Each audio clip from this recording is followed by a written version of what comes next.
ঈদ উল ফিতরের নামাজের নিয়ত ও নিয়ম কি? নিয়ত তো হলাম ঈদের ফিতরের নামাজ পড়তেছি, এই ইন্টেনশন যথেষ্ট যে আমি ঈদের নামাজ পড়তেছি, এটা ফজর না। ঈদের নামাজ পড়তেছি, এটা নর্মাল এরশাক না। ঈদের নামাজ পড়তেছি, এটা জোহর না।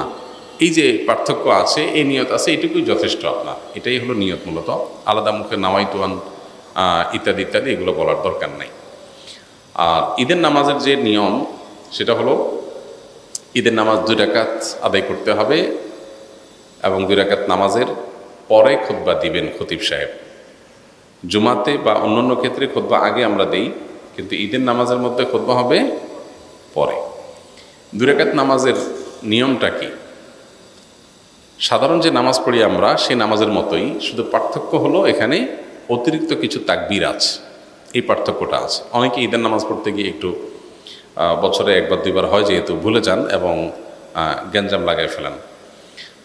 তো নিয়মটা হলো, আমরা প্রথমে ইমামের সাথে তাকবীর বলে হাত বাঁধব, বেঁধে আমরা সানা পড়ব, সুবহানাকাল্লাহুম্মা ওয়া বিহামদিকা ওয়া তাবারাকা ইসমুকা ওয়া তাআলা জাদ্দুকা ওয়া লা ইলাহা গায়রুক।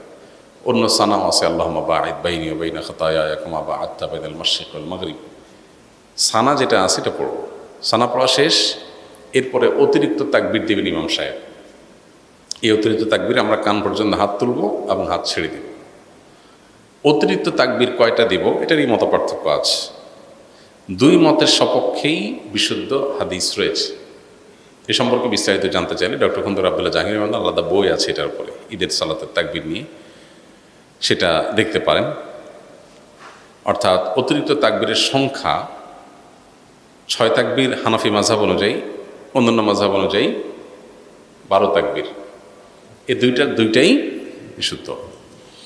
তো অতিরিক্ত যে তাকবীর সানা পড়ার পর ইমাম সাহেব দিবেন, আমরা সাথে সাথে বলবো আল্লাহু আকবার, আল্লাহু আকবার, আল্লাহু আকবার। 3টা তাকবীর হয়তো প্রথম 2টাতে হাত ছেড়ে দিবেন, 3য় তাকবীরের পরে হাত বেঁধে ফেলবেন।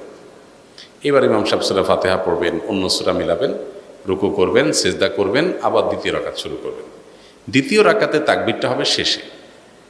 ইমাম সাহেব দাঁড়ায় সূরা পড়বেন, সূরা ফাতিহা পড়বেন, সূরা মিলাবেন, এরপরে আল্লাহু আকবার, আল্লাহু আকবার, আল্লাহু আকবার, অতিরিক্ত তাকবীর দিবেন 3টা হানাফি মাযহাব অনুযায়ী, আর শেষে আরেকটা তাকবীর দিয়ে রুকুতে যাবেন। তাহলে 4টে হবে লাস্টে, 3টা অতিরিক্ত তাকবীর, একটা রুকুর তাকবীর, ব্যাস। এরপরে যথারীতি নামাজ, আত্তাহিয়াতু, দোয়া, মাসুরা, দুরূদ পড়ে আমরা সালাম ফেরাবো। এ হলো নামাজ।